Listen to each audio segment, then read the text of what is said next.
Welcome to Sports Spectrum, the sports and faith podcast that brings Jesus back into the conversation. Here's your host, Jason Romano. What's up, guys? Welcome to the show. I am Jason. This is Sports Spectrum, and I'm really excited about today's show with Eric Wood, the former Buffalo Bills Pro Bowl offensive lineman. And this is Super Bowl week, so we had to get a guy who knows a little about playing in the NFL. In fact, Eric played 9 seasons in the NFL, all with the Buffalo Bills. He was a first-round selection, pick number 28 overall by the Bills in 2009, made the Pro Bowl in 2015, and then an injury that he'll talk about here on the show is what ended his career probably earlier than he expected. I think he was 31 when he had to call it quits, and I think he wanted to play a few more years, but God had other plans. And so we talked to Eric about that. We talk about his blossoming broadcasting career and what it's like to host a podcast, because he's the host of a show called What's Next with Eric Wood, a podcast that he happened to have me on as a guest recently as well. And he does a great job with that show, but he also works for the ACC Network as a color analyst and a sideline analyst. He's the Buffalo Bills radio color commentator. So he's doing a lot of things in this post-NFL journey, and it's a blossoming career that we talk about as far as broadcasting. But of course, I had to ask him about Bills Mafia, and I had to ask him about playing the center position in the NFL and what it entails, we'll just say. It's a lot more complicated than you would think, just a guy bending over and snapping a ball to the quarterback. There's a lot that goes into playing the position that Eric played for 9 seasons. We also talk about his faith journey, of course, his faith in the Lord, and a pivotal moment in 2012 where he gave his life fully over to the Lord. So this is a great conversation with Eric Wood. Before we get to our conversation with Eric, a couple things we want to share with you. First, make sure you check out our website, sportspectrum.com, for all of our content. It's a great place to go and find out for if you're interested in a daily devotional, if you're interested in a podcast. All of our podcasts are there. Maybe you just want to read the stories each day that we write and tell on the intersection of sports and faith. Very much like an ESPN or another sports network, you can find stories every single day, daily stories, over at sportspectrum.com. And then if you have a story that you want to share, an idea for a guest, a story that we should be telling, writing about, sharing on Sports Spectrum, I want to encourage you to email me directly, jason@sportspectrum.com. That's my email, jason@sportspectrum.com. A lot of the guests that we have on this show come directly from you, so we would love to hear from you. You can reach me again, jason@sportspectrum.com. And special thanks to our sponsors and partners here today on Sports Spectrum. We have Water Mission, of course, fighting the global water crisis. They do such an incredible job. Think about the work that they're doing, providing urgently needed safe water, sanitation, hygiene solutions to refugee settlements and other vulnerable communities. This is such important work, fighting the global water crisis. Watermission.org is their website. Make sure you check it out, watermission.org. You can learn more, you can pray with them, and donate and help fund this important mission, Water Mission. Again, fighting the global water crisis. We're also thankful to our partners at Compassion International. We've talked about Compassion quite a bit. They got this amazing initiative called Fill the Stadium right now. 70,000 kids in desperate need of help left because of COVID-19 without a sponsorship through Compassion. And talking about basic needs here like food, clean water, and education, allowing kids to not just thrive, but strive to reach their full potential. And Compassion allows you and I to partner with them through Fill the Stadium in this initiative. And professional athletes, by the way, are involved in this to help release kids from poverty. Check out fillthestadium.com to learn more and to give today, fillthestadium.com. All right, it's time for our conversation with Eric Wood, the former Buffalo Bills Pro Bowl offensive lineman. You're going to love him. Take a listen to Eric joining us here today on Sports Spectrum.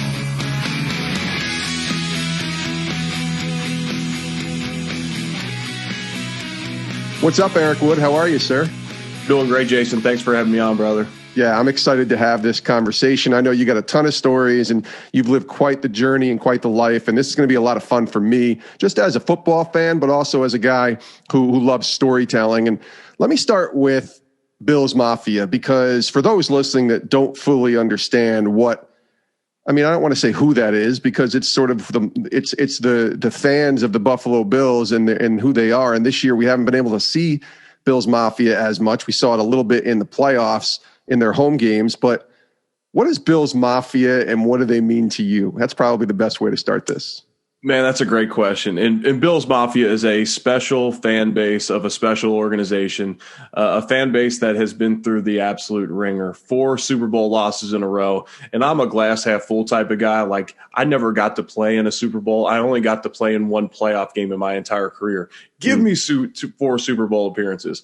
But I understand the heartache that can come with that. And I'm buddies with a lot of the guys that were on that team. And it was tough for those guys. But this is a franchise that then has just been on a terrible run.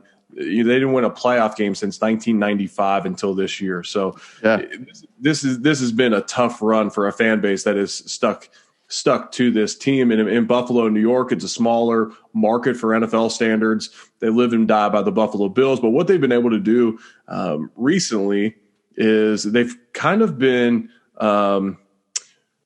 dramatized in 2 different ways. One, through the Barstool crowd of the table breaking, lighting themselves on fire, the dizzy bat and all that. And then also in the philanthropic side. And that's the side that I directly benefited through me and my foundation in Buffalo. Andy Dalton's foundation benefited. There's a wing now named after Josh Allen's grandmother in the hospital because of donations. When they get behind a cause, it's amazing what they can do. And where every fan base will tell you that they're the strongest fan base, there's guys, especially guys that have been around multiple organizations, that understand that not every fan base in the NFL is created equal. Now, there's great ones. You go to Kansas City, Pittsburgh, Green Bay, the teams you've mentioned, but Buffalo in particular, because that's where I played. It's amazing. We'd have guys, I'd be talking to a buddy on another team before a game, just on the field casually in warm-ups, and the fans would start rolling in. And you mentioned I played on some pretty rough teams in Buffalo, especially early in my career, and the fans would start filtering in, and these guys from other teams, and I won't throw organizations under the bus, but let's talk about an organization like New England. They've had so much success. Of course the fans are going to show up, but the second they do bad, the boos come out and all that.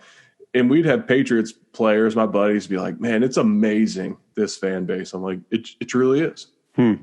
Eric Wood's joining us here on Sports Spectrum. You spent your entire career with the Buffalo Bills, 9 seasons, and you retired in 2017. And we'll go back and talk about your journey in a little bit. But you had to retire because of an injury. And, you're still, and technically you're 34 right now. You're still old enough by football terms to where there's guys playing in the league who are your age, but you had to retire. You had that injury. What was that first year like, moving on from football? How difficult was that to kind of have your career stopped and end because of that injury? It was tough. It was tough because, to me, I loved playing ball. I enjoyed it. And I had gotten to the point of my career where I truly was enjoying everything about playing ball. I had kind of taken the pressure off of myself from being a potential first-round draft pick bust and all the injuries I had earlier in my career. I kind of removed myself from all of that and just worried about being the best I could every day. And you know what? If I prepare to the best of my ability, then it's okay. If I have a bad play during the game, it is what it is. I did everything I could do. I could control what I controlled what I could have controlled. And I had got to that point. I signed a contract extension before the season to stay with the Bills. And I was contemplating hitting free agency the first time in my career prior to Sean McDermott and Brandon Beane and all of them coming in, because there was just so much instability in the franchise that I'm like, you know what, maybe I can go chase a winner one time, or let me just see what I'm actually worth on the free agent market for the first time ever, because I had signed contracts early before my deal was up each time. All that being said, I signed a contract extension before the 2017 season. We break the 17-year playoff drought. I'm the only player on the team to play 100% of the snaps, and I find out after the season that my career is over. Well, there was no plan B for me. And so I was all in on ball. I wanted to be the best center in the NFL every single year, the best leader I could be, amongst other things in my life, the best husband, the best dad, the best Christian, all those things. But I knew that career-wise, I wanted to be the best center in the NFL, period. And I really wanted the Bills to win a Super Bowl. So what can I do to get there? And to me, I always tell guys, you want a foundation outside of football. Like, football can't be all that that you are, but be very careful starting another career while you're playing. And me and Jason had this conversation on my podcast. Guys like Ryan Clark, he did a very good job of remaining a very high-performing player and still transitioning into media. For me, I was very cordial with all the media guys. I knew that might be a path I want to get into. But for me, in the offseason, it was more about recharging and refueling and retooling to go back for that next season. So I wasn't prepared at all. It made the transition a little bit tougher, not having a backup plan and really having no idea it was coming. Did you go through that sort of, I don't know, people call it post-traumatic stress syndrome when you're in like, a war or something like that, or you're a soldier. But in the NFL, a lot of guys go through some depression and some tough times emotionally, not just physically, in adapting to life without football because it's all you've known for so many years. Did you go through that at all during your, transition? Definitely. And, as a Christian man, I was surrounded by so many great buddies, so much family. I mean, I was so poured into that my mindset shifted directly towards, man, God's got such a big purpose for you. This is your test. This is going to be your testament. Like I had all of that running through my head that I wasn't in the dumps. If anything, I was probably charged a little too much the other way, thinking about what's next, hence the podcast, What's Next with Eric Wood. I was so worried about that I wasn't necessarily depressed. What got me was the anxiety.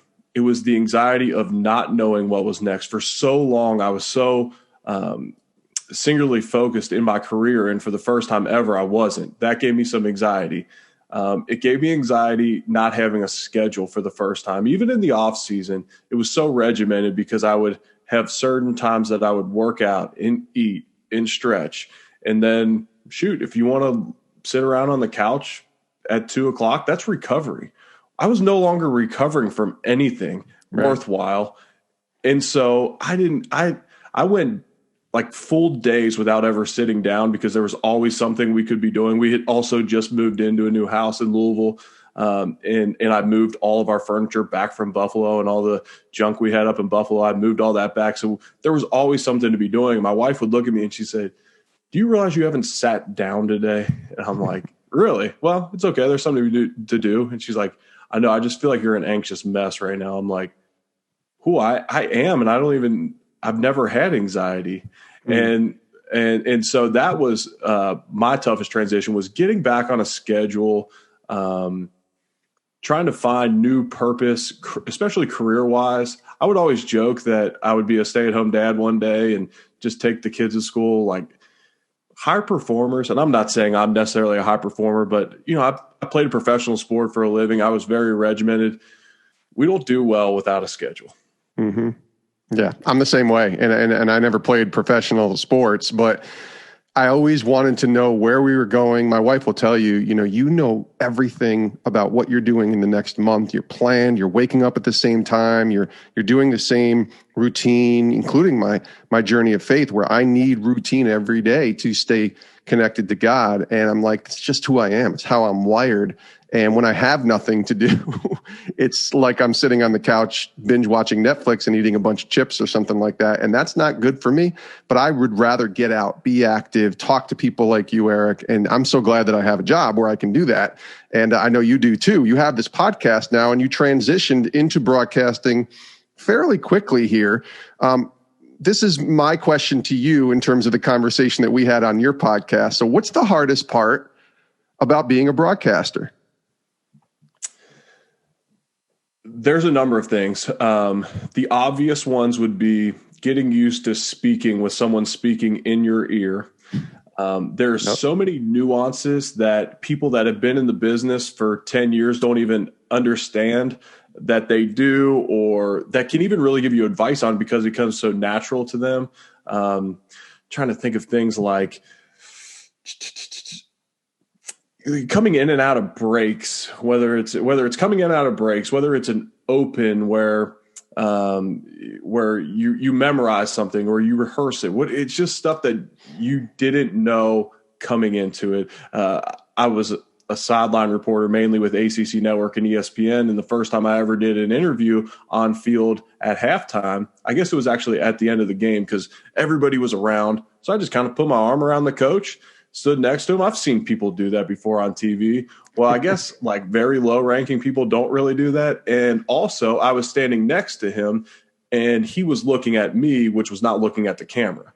And I'm like, I never would have known that. Like, thank God my camera guy told me that afterwards, Adam Bryant at ESPN, who's phenomenal. I love AB, and I was lucky enough to be with him for a full year and learn a ton, but I never knew that. So the hardest part about transitioning into broadcasting is all the things that you just don't know because you haven't been in the industry.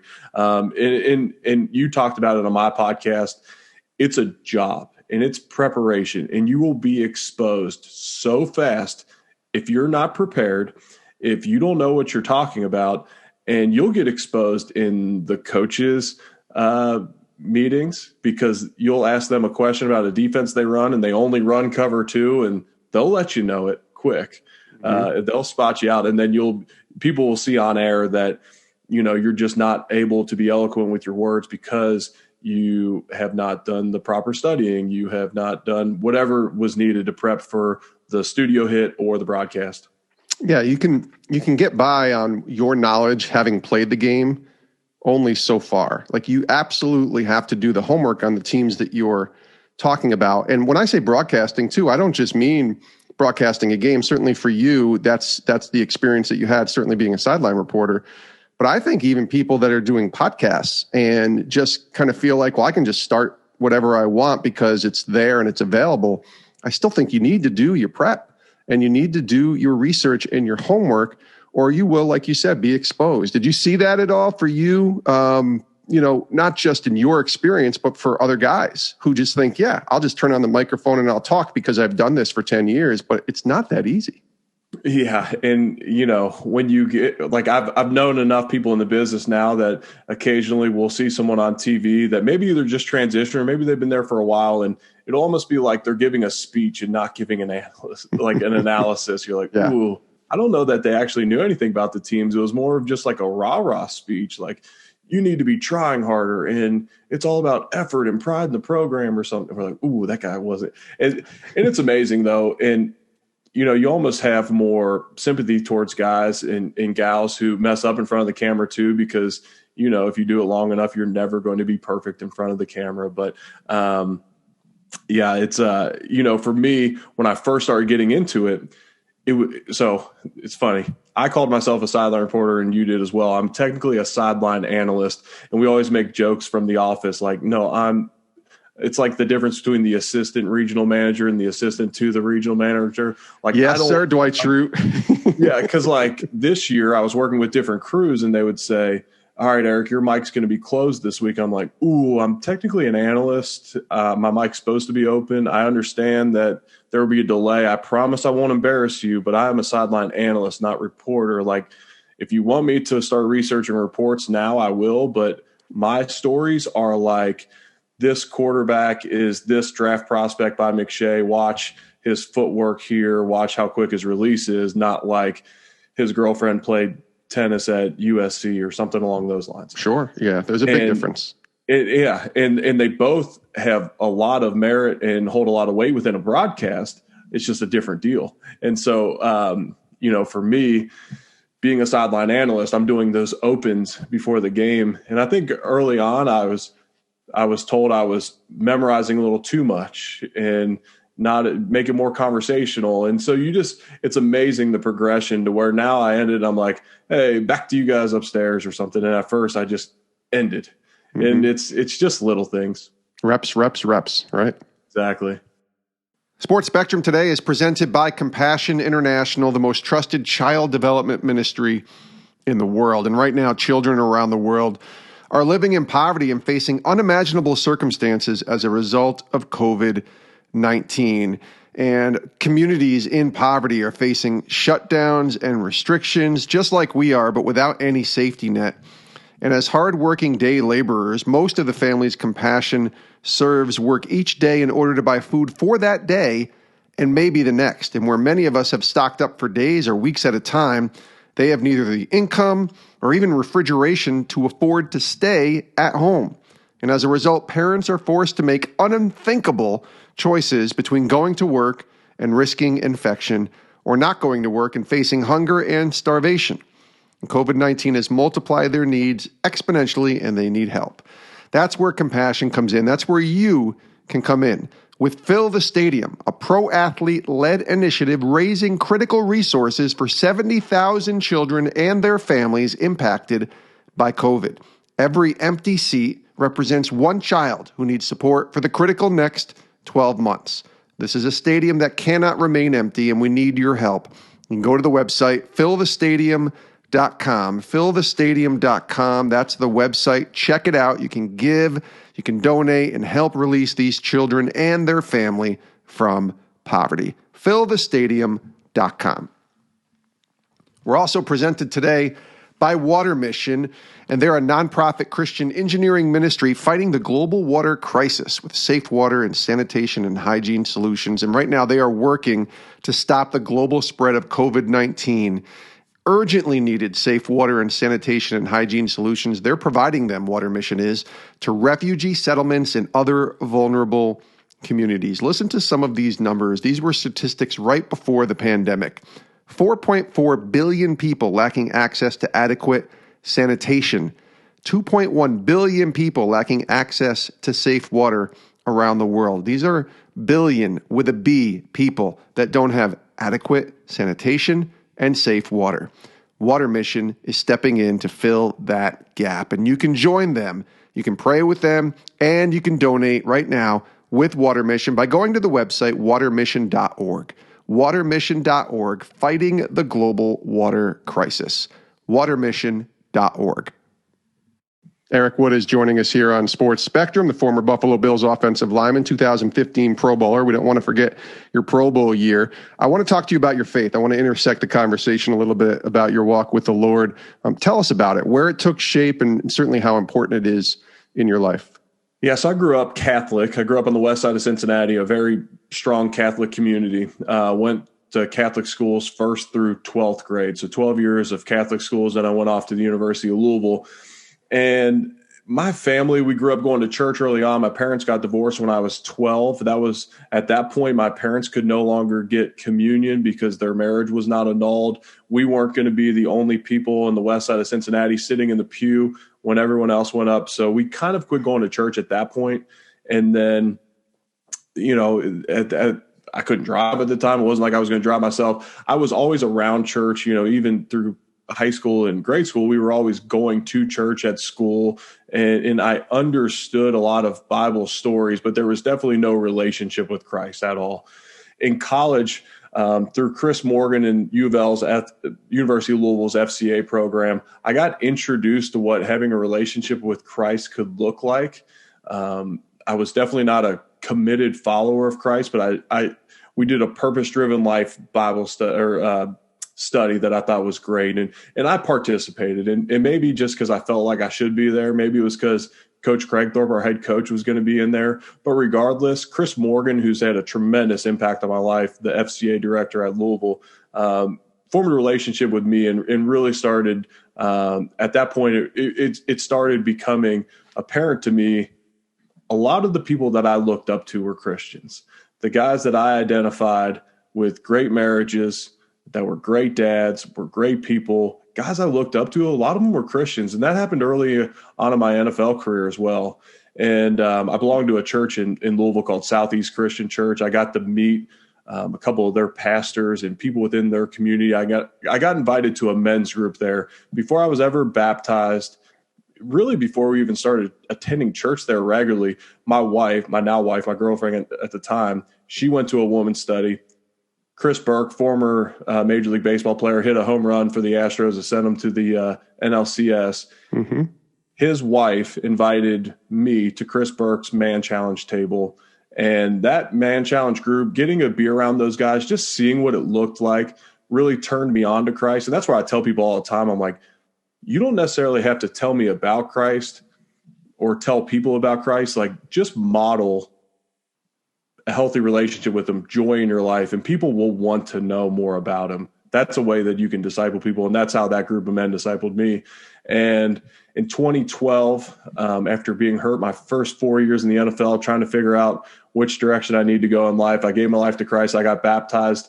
Right after I got baptized in the pool, at the same time I baptized my wife, and we got married. We were already engaged, but we got married a couple months later. And really 2012 on, I feel like I've been a committed follower of Christ more. And I say that because I think he's always been my savior. He became more of my Lord, where I intentionally give him the first part of my day. I intentionally try and bring others to Christ. I lead a man challenge table at church now.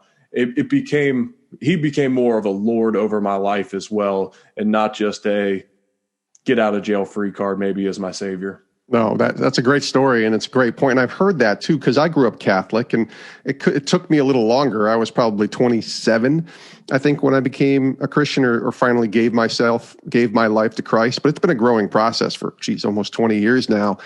I'm wondering for you, as that happens, because it's easy to say, well, you had 3 years of injuries, you gave your life to Christ, and you were never injured again. Woohoo, thank you, God. But that's not how it always works. And you're going to still walk through difficult times and difficult moments.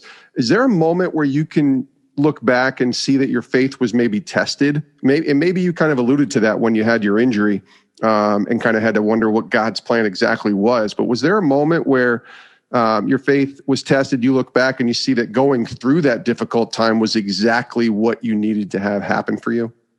I'll say this. When you become more of an outspoken Christian, when you've already been in an NFL locker room for 4 or 5 years, your knowledge of your faith is tested always in the locker room. Hey, weren't you that same guy that was drinking beers after the last game? Yep, I still am. Yeah, I'm imperfect. I'm trying to point you to someone who is, but if you're ever looking to me to be perfect, I'm going to fall short every day.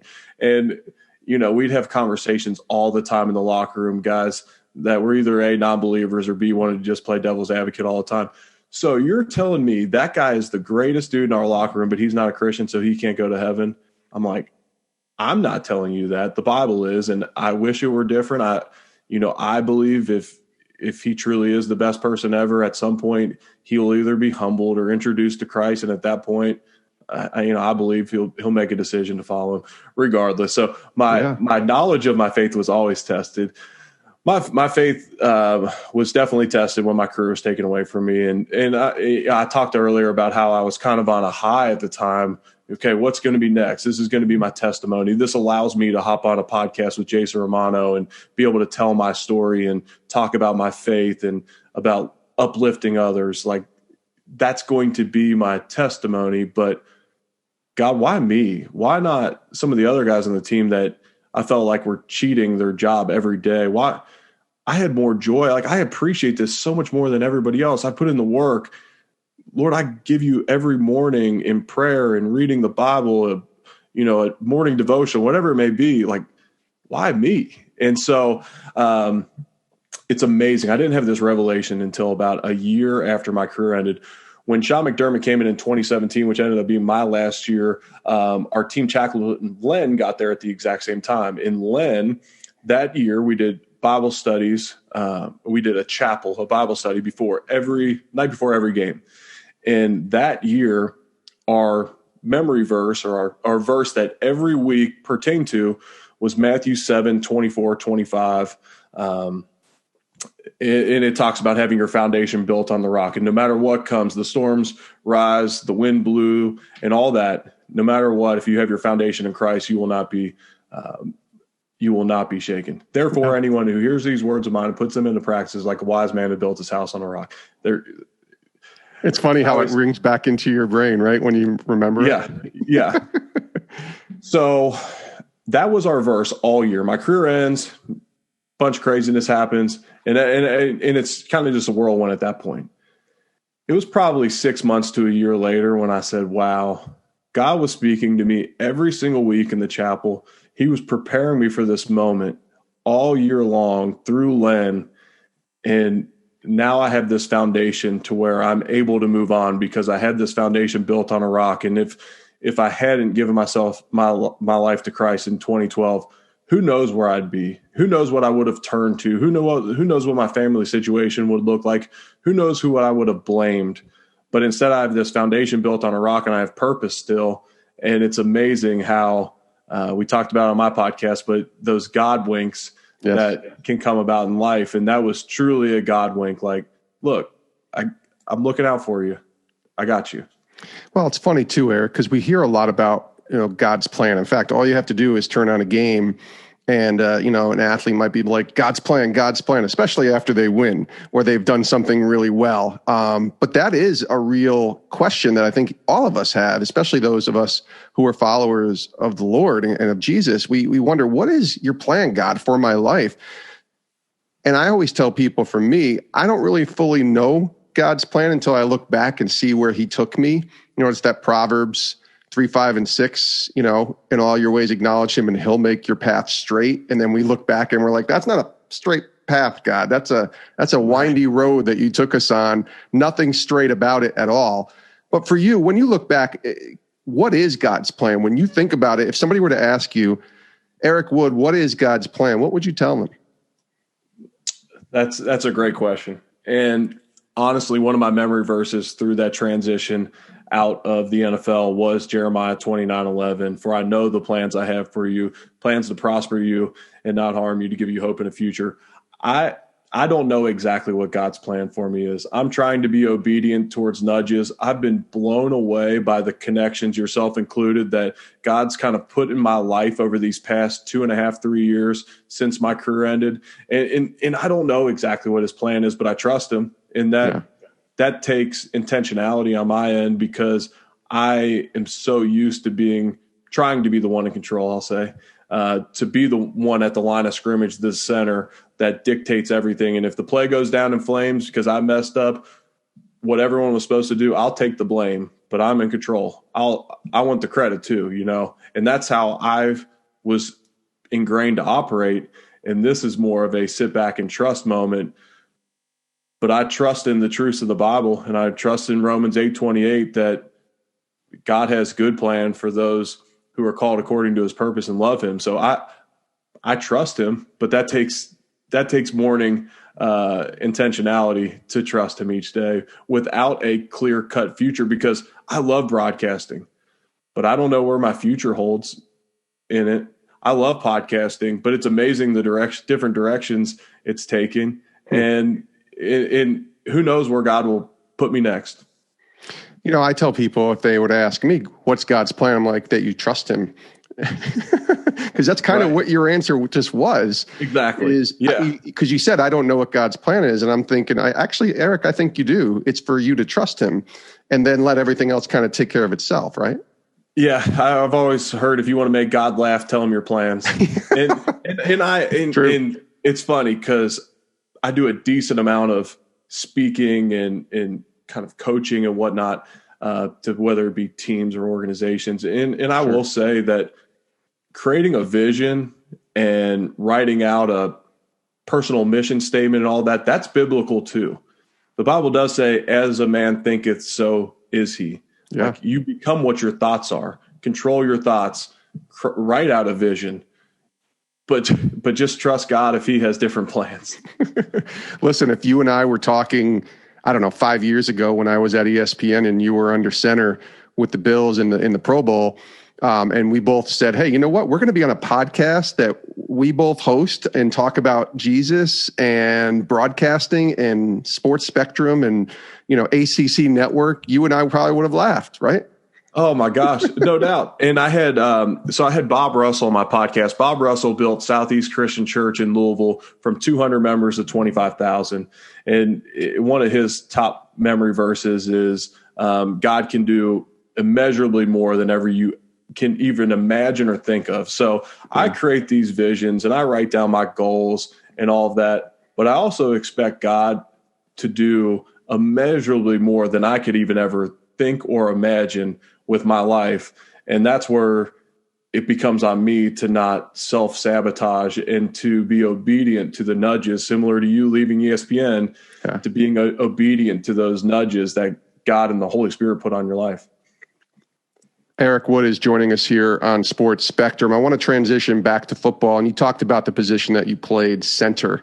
And I think a lot of people who watch football, myself included for many years, just kind of took for granted that you just hike the ball to the quarterback, and he's the one really directing what's going on. But I've talking to a lot of guys, certainly working at a place where we cover football every day, and watching really, you kind of just alluded to it, how the center is barking out signals too, just like the quarterback.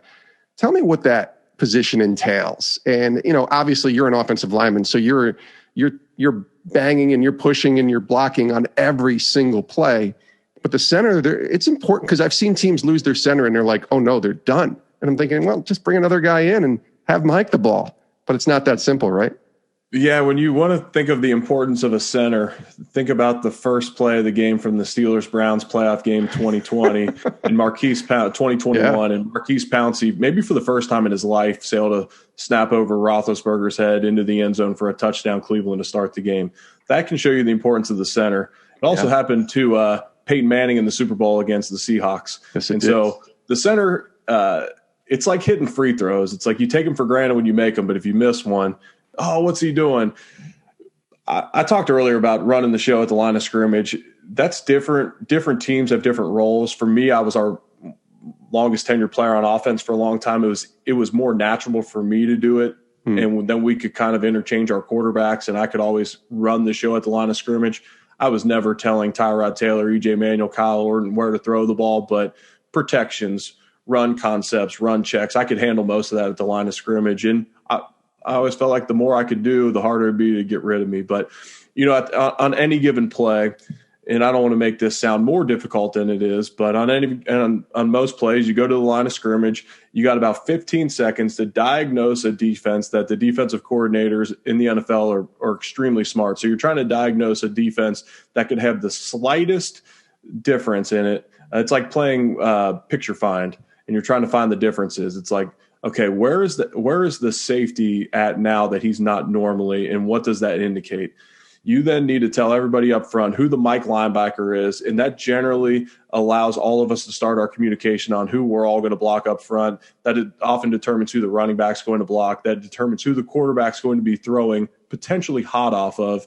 Then you have to get a perfect snap, because we've talked about how an imperfect snap, how bad that can wreck a game. And then you got to block somebody. You actually had to do your job. So oftentimes offensive linemen will talk about how center is the easiest spot physically to play, because you have guys on both sides of you that can help you out. If you ever get a bad mismatch, you can generally dictate the help yourself. Yeah. There's been games where guys are like, dude, quit taking the help. I'm like, well, I control it. And Aaron Donald's our best player. So we're getting the help inside, bud. So physically, it can be the easiest spot on the line of scrimmage if you can handle the mental aspect of it and snap a football and move at the same time and keep guys off of you with your non-snap hand. If you have those skill sets, it can be the easiest job up front. You can play a really long time. But if you don't, and I've seen other offensive linemen that are guards that can't make that transition to center because they're just not cut out for everything it entails. Well, I think about too, the game has such a shotgun and snapping the ball in a shotgun formation it's been around forever. I mean, I remember Roger Staubach as a kid, and the Cowboys used to do that, and nobody else was doing it unless it was third and long. And right. Now you're doing it on first down, second down, third down. I mean, it's basically how some of these teams run their offense is fully in shotgun. But yet for you, there's probably moments where it's shotgun formation and you got to snap the ball, and then the quarterback's right under center. There's a difference in how you snap the ball, obviously, too, but you also have to know, we're in shotgun here. Have you ever, and you played 120 games and you started all 120. Did you ever snap the ball thinking that it was shotgun and it wasn't, or thinking that it wasn't shotgun and it was?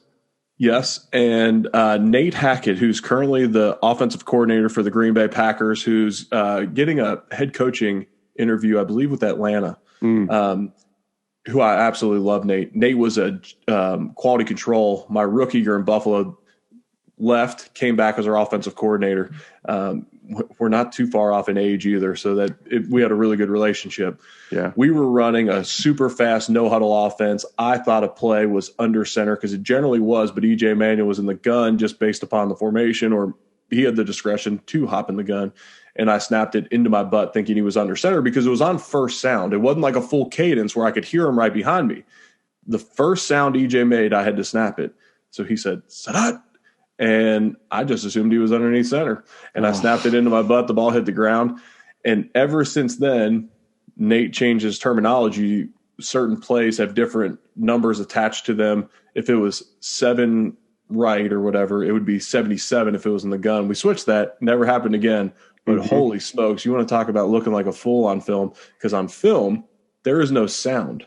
So everyone around the league just sees me stand at the line of scrimmage and snap the ball into my butt like EJ's under center. They don't know that we were literally going as fast as we possibly could on first sound.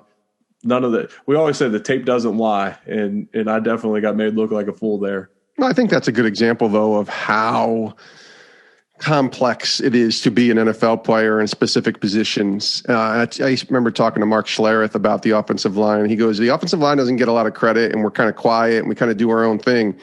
But they have to know every play, every position, where it's coming, where they're going, who's pulling, what snap the count is on. Because as simple as that sounds, if you think it's on 2 and you snap it on 3, false start, and it really can wreck an offense if you're not paying attention that way. There's so much that goes into not just the center position, but really being an offensive lineman. And you got to stay big. Like, offensive linemen aren't 240 pounds anymore. These are big dudes who have to stay, big and be able to protect. And such a complex position, dude. It really is. It is. And to your point, I always say that give me 5 smart offensive linemen over any skill set or anything else. You need a certain threshold of strength, athleticism, and all that. You need a certain threshold. At my current size, I could not hop into an NFL offensive line right now. But people get enamored so often. This offensive lineman is so big and strong and fast. Now, you combine that with a very smart, right mindset, tough offensive lineman. Now you got your Joe Thomas, your Tyron Smith, your Hall of Famers, the LeBron James of offensive line play, a guy who's just physically so gifted and extremely smart and competitive and tough. But there's so often that these guys go super high in the draft because of their tangibles, and people miss out that most of offensive line play is intangible. Eric Wood's joining us here on Sports Spectrum, the intersection of sports and faith. How did you intersect your journey? You talked about it a little bit in the locker room, but really being a follower of Christ and being discipled. You talked about Len Vandenboss. We love Len. He's the chaplain of the Bills, and he's a big supporter of Sports Spectrum and PAO, our parent company, and we love Len.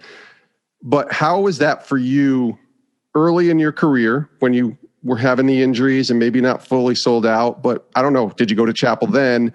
But then really being around guys who could support you and help you on this journey and finding, I guess, more purpose in the role that you had as an NFL player.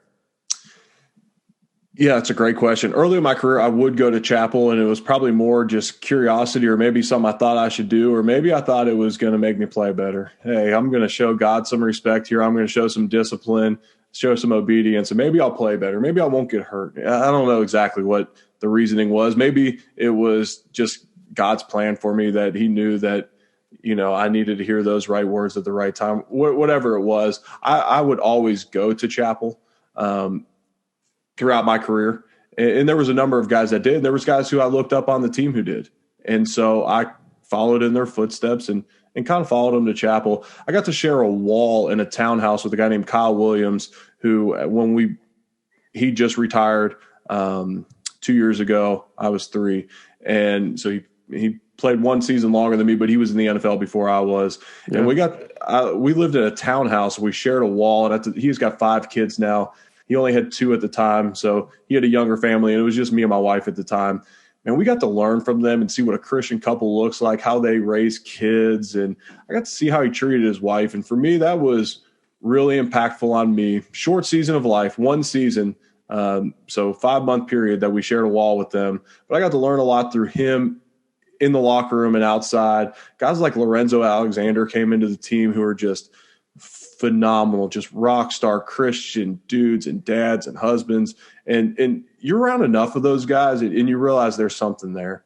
And you're not that Christians aren't cool, but your perception of what's cool as you get older in an NFL locker room changes. Early in my career, I won't name names, but I idolized the guys that had awesome cars and took the best trips and all of that. And I had a girlfriend who became my wife. It wasn't like I didn't idolize everything they did, but it was the possessions. It was the, man, that guy goes on the best trips and all that. Your definition of cool changes to where not that they aren't cool in every sense of the word, but guys like Kyle Williams and Lorenzo Alexander, they kind of defined what cool meant to me towards the end of my career. On the field and off the field. So these are two questions here. I'll start with one because Jerry Madelon might be listening and he'll yell at me if I ask two questions together because you're not supposed to do that when you're doing an interview. But let's start with this question first. What is your favorite day that you could say would only have transpired because you were an NFL player? Like you got to do this or experience this because you played in the NFL. Man, I'll say our favorite trip we've taken as a family, and this was minus my son, he wasn't in the world yet, was probably that Pro Bowl trip. And had I not played in the NFL and played at a high level, I would not have got to go. I didn't know. I had been an alternate for the Pro Bowl many times. I'm not trying to sit here and toot my own horn and make it sound like I was a better player than I was, but it's tough to make a Pro Bowl on a losing team in Western New York. It's a small market. I mean, it is what it is. Let me say this. I played with a lot of guys that should have been Pro Bowlers that weren't. I'm not saying I should have been. In 2015, I finally made it as an alternate. I was an alternate a few other years, and then obviously seasons you end on IR, you're ineligible for the Pro Bowl. So that kind of wrapped up the first 6 or 7 years of my career as alternates or IRs. But I got the chance to go to the Pro Bowl, and it was the last Pro Bowl in Hawaii. We spent a week out there, brought 15 people. Because I just assumed I might not ever be back. And all these people were either really close friends of mine, family, or people that were instrumental to getting me there. My agent, who was a really close friend of mine. And so we all went, and man, we talk about that week really often in our house. In my closet where I get dressed in the morning, my mom made me kind of a collage of pictures from that. So I see that often to remind myself of that trip that would not have happened without the NFL. How about on the field? If it's one moment, one game, one time where you can look back, I have an idea what it might be, but maybe I'm way off here.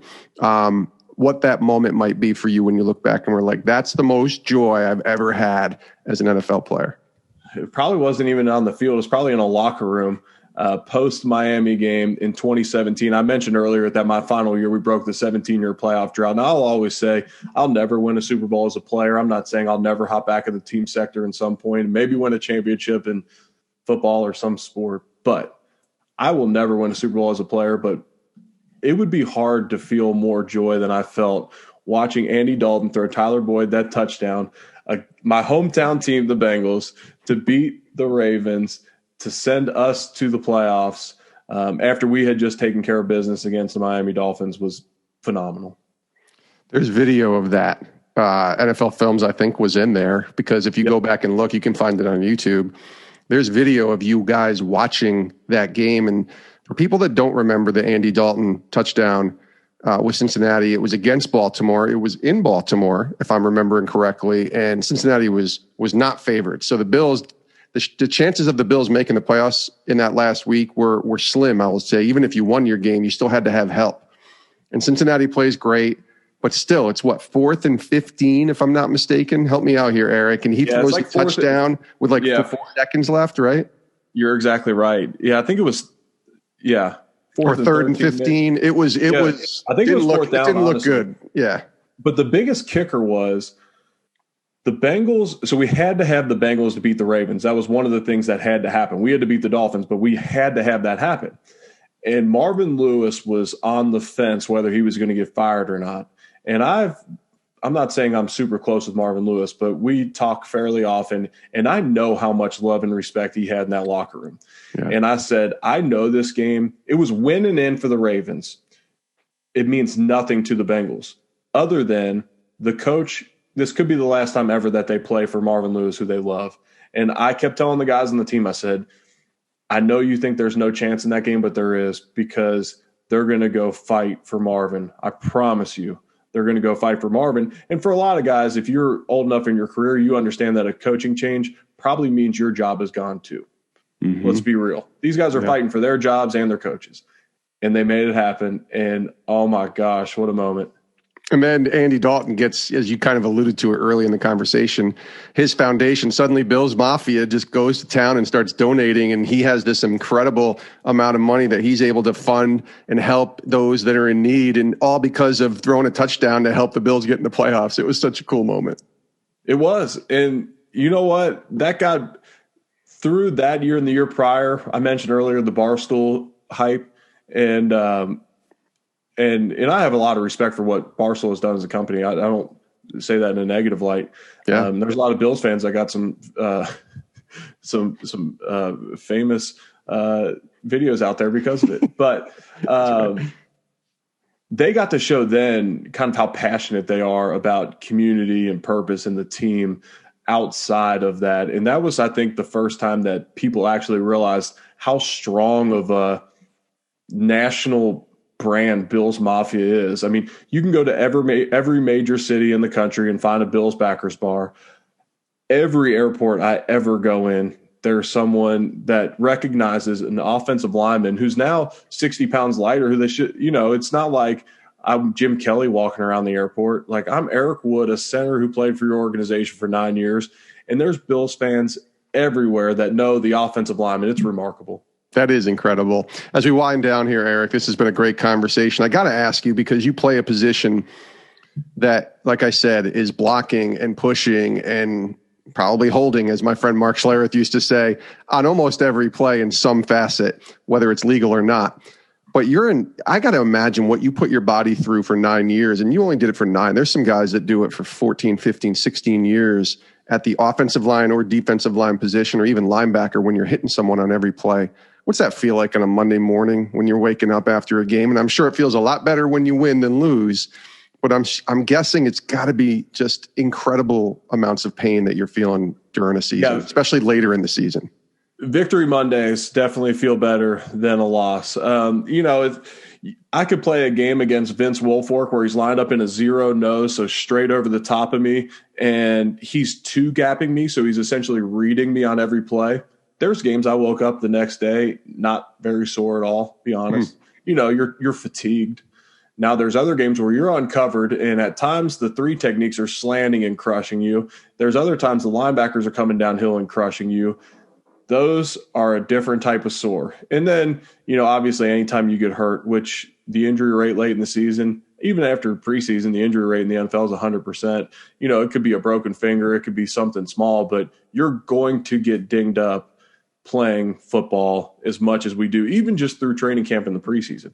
So there's always something that you're kind of nursing along. But I will say this, guys are getting smarter and better about taking care of their bodies nowadays, and it's great for the game. I'm interested to see what happens down the road for how healthy this generation of football player is, maybe with a little less head contact, taking care of their joints a little bit better. And it's more just knowledge, and it's not a knock on the previous generation of NFL ball player, but I felt better in year 9 midseason than I did year probably 2 or 3, just because I was eating better. I was sleeping better, getting massages, anything that has a 3-letter acronym. We probably had someone in the facility, ART, MAT, whatever it may be, someone taking care of our bodies.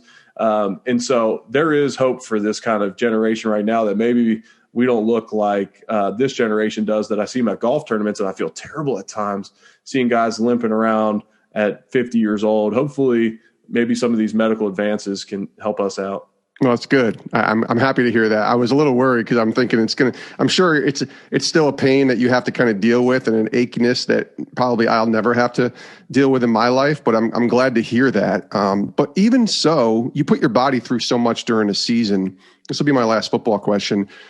How long does it take when a season ends for Buffalo for you, one time in the playoffs? So your season is done by January, early January. When are you starting to feel like, okay, I'm kind of back to where, and then I can start training and getting ready? Does it take months or is it just a couple of weeks? What's that for you? I would start training about a week after the season just because I always felt it was better to stay in shape than get out of shape than back into shape. I'm not saying I was going in there and just crushing it, but I would be working out and staying moving.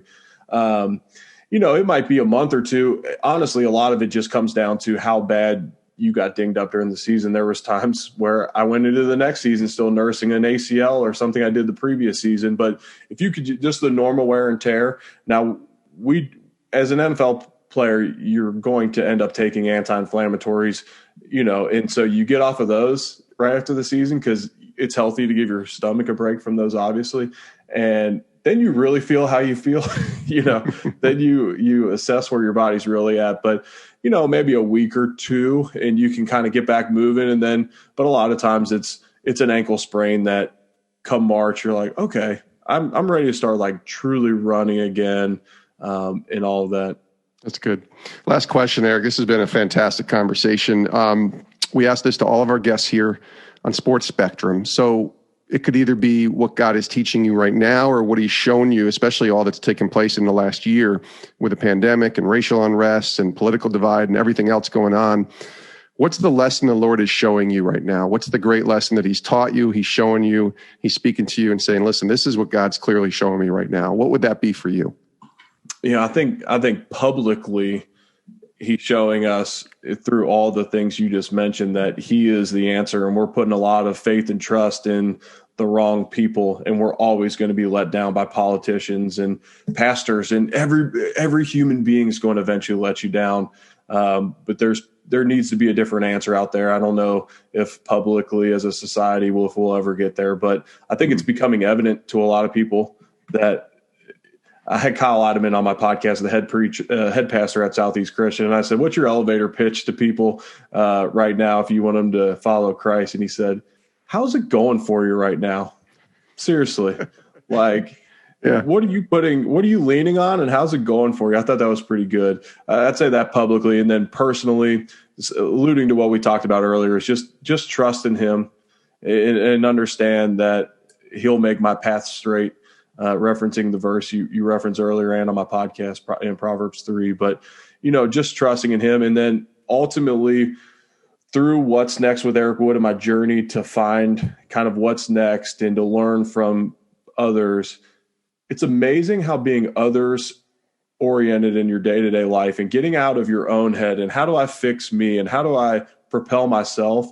If you look to serve others, it's amazing what that does to you personally. And I say that on like how you feel about yourself, but it's amazing the connections you'll make professionally, and how many doors you'll see opened if you're just worried about serving others and impacting others and enhancing others' lives. That's really well said. He is Eric Wood, the former Buffalo Bills offensive lineman, played 9 seasons there from 2009 to 2017. And this is fantastic, buddy. Great to connect with you. Thanks for doing this. And hopefully we'll get you back on again sometime. All the best to you. Yeah, thank you very much for having me on. I've been a longtime fan of the show, and it's an honor being here, brother. Great stuff there from Eric Wood, the Buffalo Bills Pro Bowl offensive lineman, played 9 seasons. 2009 to 2017. Now he's doing great work in the broadcasting world, and he's got this podcast that we want you all to go check out. It's called What's Next with Eric Wood. Yours truly was a guest on his show a few episodes ago, so make sure you go check out that one as well.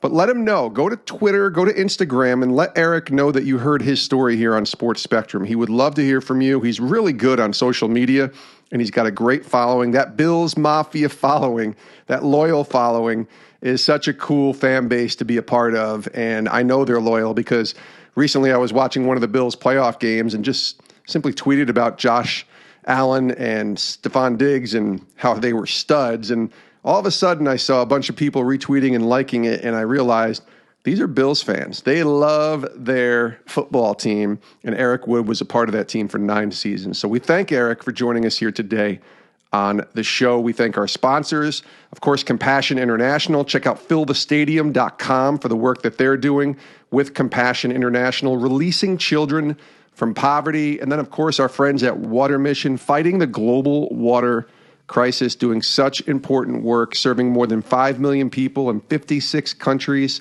Safe water, sanitation, and hygiene solutions. Be a part of what they're doing right now. Pray with them and donate over at watermission.org. Thanks again for tuning in to today's show. Make sure you rate, review, subscribe, all the things that help get this podcast out to others. All you have to do, it takes just a few seconds, is rate and review on the Apple iTunes app. And then subscribe. Whatever app you're listening to podcasts on, do us a favor, click that subscribe button so that you never miss an episode of the Sports Spectrum podcast. Thanks for tuning in, and we'll see you next time right here on the show. My name is Jason. I hope you all have a great rest of your day.